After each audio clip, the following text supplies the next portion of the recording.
That's insane, incredible, knowing how many artists performed there, how many athletes played there, like big names, and just be in line with those people, it's incredible. She lost 6-1, 6-4. Alex Eala walked off a Stuttgart court on April 14, 2026, beaten by Leylah Fernandez in straight sets. By every conventional measure, that's a forgettable result. Early exit, clay struggles, move on. The Porsche Arena never got that memo. The welcome Alex Eala received in Germany was something this tournament hadn't seen in its 48-year history. Let's go, Alex! Filipino flags consumed the stands. Noise that had no business existing in a European city at a clay court WTA 500. Just there. Relentless, overwhelming. Stuttgart tournament officials called her arrival a landmark moment. The WTA gave her a full sit-down feature before she touched the court. Tournament director Guntard publicly said he was more excited about Eala than almost anyone else in that draw. The draw that included 6 top 10 players. Now zoom out hard.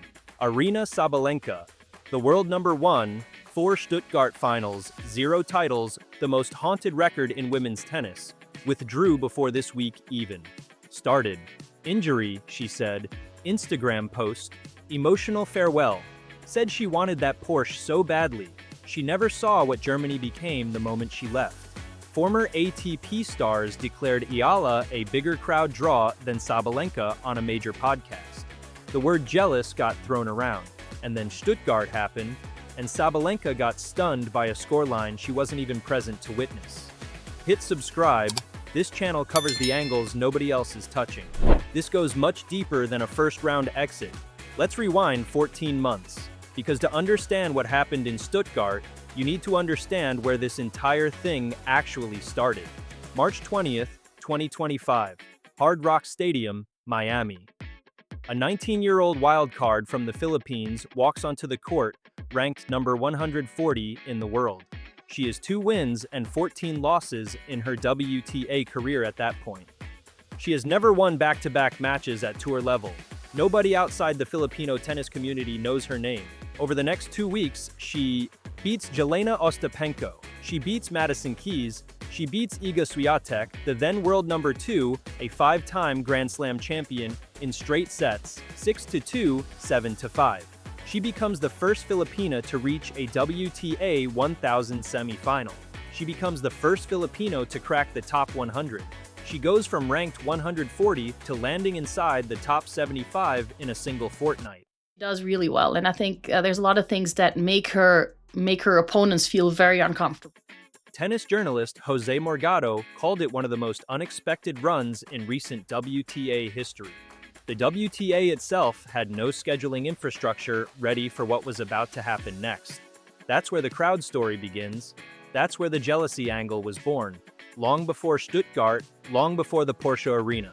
After Miami, every tournament Eala entered had the same problem. Too many people, courts too small.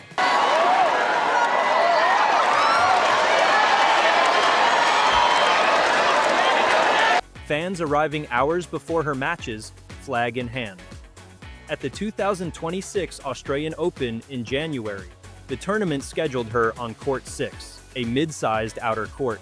For a player whose pre-tournament press conference pulled 171,000 online viewers, compared to 9,000 for world number 1 Aryna Sabalenka at the same event.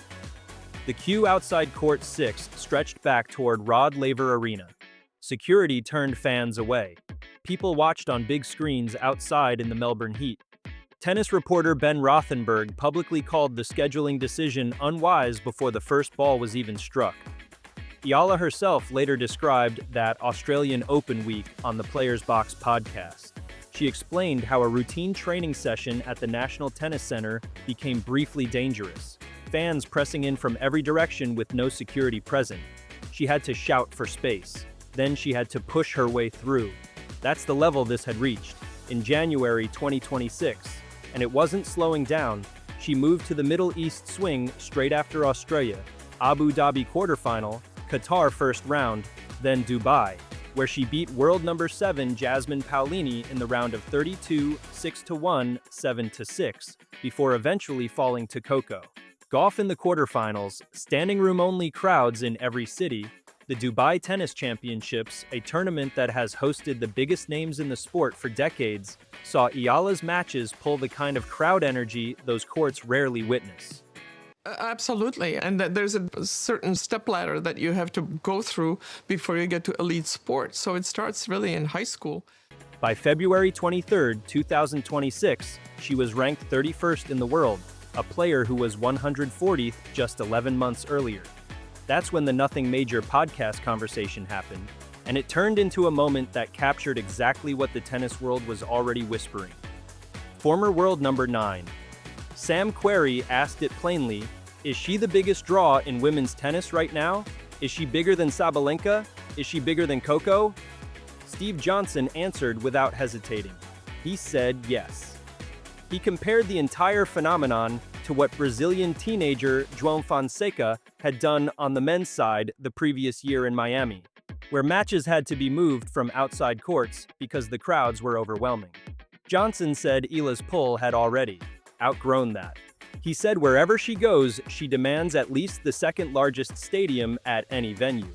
Then he added the line that nobody on tour was willing to say publicly, Realize you're in the middle of a maelstrom when it's your life, but then it becomes so public. There's got to be a little jealousy, maybe from some of the other women, that this girl's coming in, she's not top 10, not the biggest star in the world, and she's getting crowds like that. John Eisner pushed back. He said there was no jealousy, that it was just part of the game, that the Philippines represented a massive, underserved tennis market that had finally found its star. But here's the thing, both men were right, and neither answer tells the full story. New Querrey took it further. He pointed out that Eala had already appeared on the cover of Vogue. He said if she ever wins a Grand Slam, it would be one of the biggest sports stories anywhere in the world, not just in tennis.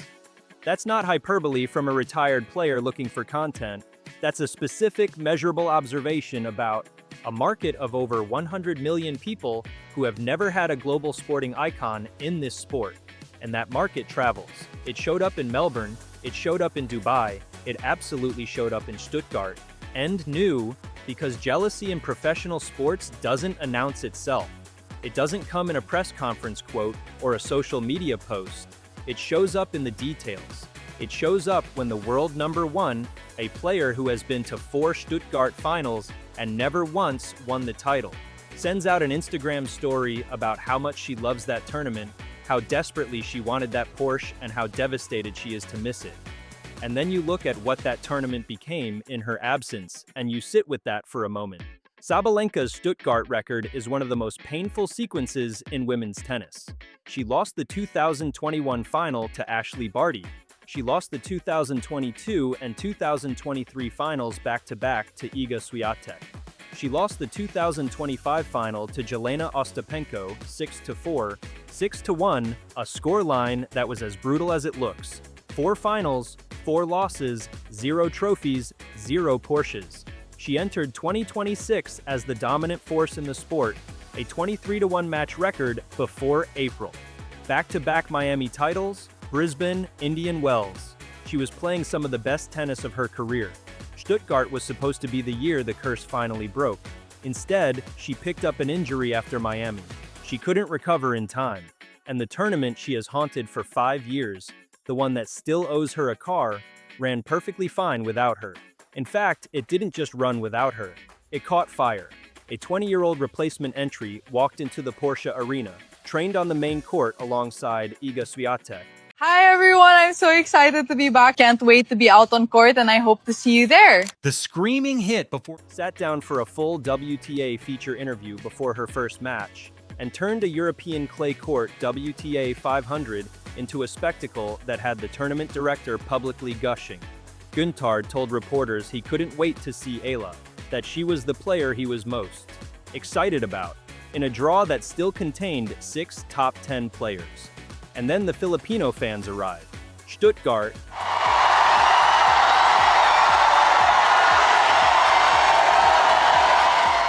a southwestern German city most famous for Porsche headquarters and Mercedes-Benz Museum, had never seen anything like it. Flags everywhere.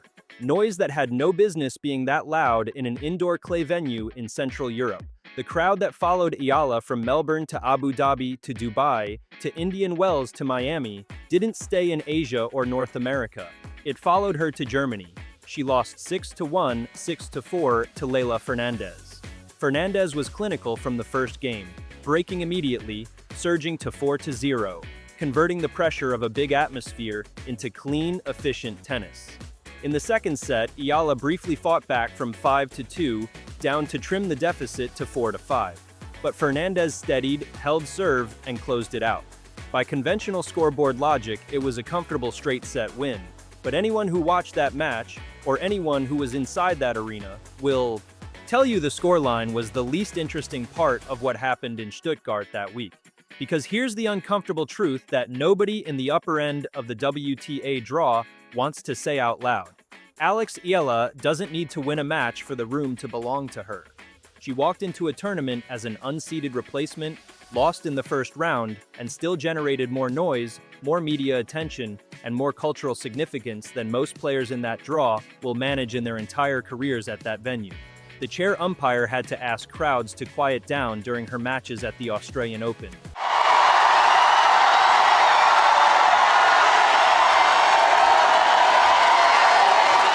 Security had to manage bottlenecks at Melbourne Park. The Dubai stadiums were standing room only for a player who, at the time, hadn't even cracked the top 30. And now Stuttgart.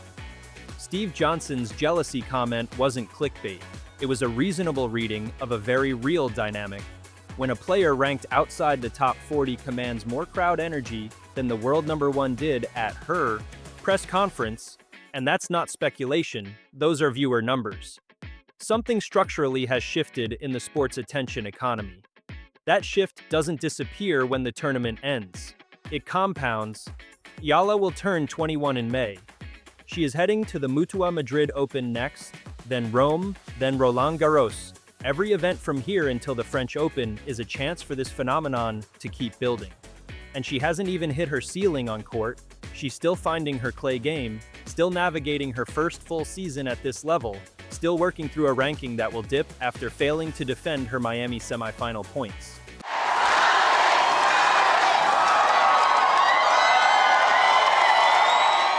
But the crowds won't dip. That's the part that changes everything. The Filipino community didn't follow Eala this far. From Auckland to Melbourne to Manila to Abu Dhabi to Doha to Dubai to Indian Wells to Miami to Stuttgart, only to stop now. They're going to Madrid, they're going to Rome, they will be at Roland Garros. And here's the question that nobody on tour is publicly answering. What happens to the dynamic in women's tennis when a 20-year-old with no Grand Slam title to her name draws more organic crowd energy than the reigning world #1? What happens when tournament directors start designing their schedules, their court assignments, their featured matches, their marketing around someone who hasn't even reached a Grand Slam quarterfinal yet? New. The WTA already got a preview of that problem at Melbourne Park when they put her on court 6 and the system buckled. Stuttgart's tournament director was already talking about her. Alex is someone I get along very well with on and off the court. Again, another physical battle, but, you know, obviously against the... Before the draw was even finalized. These aren't coincidences. Tournament organizations are quietly recalibrating around a player who generates this level of attention at ranking 45. The real chaos hasn't arrived yet. It arrives the moment her ranking climbs back into the top 30, which, given her trajectory, isn't far away. And new. Sabalenka got stunned, not by a score, not by a match result, by the reality that this sport's most electric crowd story no longer centers on her. The woman who has dominated every statistical measure of women's tennis in 2026 couldn't control what happened in the city she loves most. She wasn't even there to watch it. That's the part that hits differently. And if you think this story peaks in Stuttgart, you're not paying attention. Roland Garros is 6 weeks away, the clay season is just getting started, and a 20-year-old from Manila, who was 140th in the world 14 months ago, just demonstrated that she doesn't need a title to shake the foundations of this sport. She just needs to show up.